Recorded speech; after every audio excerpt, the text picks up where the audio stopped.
Yang kedua tentang masalah kiamat, wate katru kiamat toto ngan kiamat, lagi kan katru kiamat, nya katru kiamat nya tika kahanali tapuna, ha? Jadi di mana orang-orang yang lethat, yang ka melawak-lawak dengan riba, puhanali ulama ba masanya. Ya. Orangnya mendengar terbukti dah yang, ha? Sat payah bakta pusiblah roh daripada riba.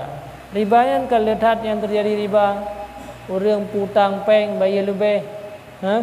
Bank konvensional juga nak terjadi angkat putakan transaksi riba.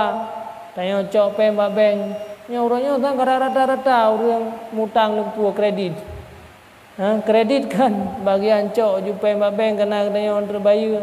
Pegawai rata-rata, bahkan almarhum Abu di Pantai Labuan, Abu Ibrahim Bardanian pernah sampaikannya uronyo ke Nabu dia, nyuronyo katluh masa dia, hethat bak tapsiblah roh daripada riba. Dit orang yang hana berhubungan dengan bank konvensional.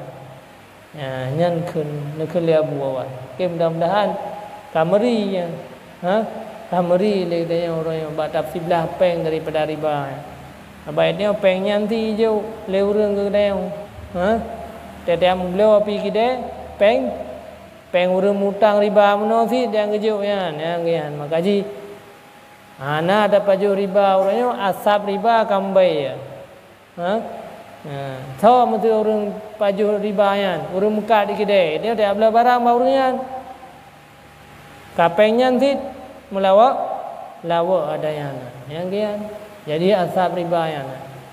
Nyo kenyan geyu berhati-hati kita yo. Geyu pusiblah.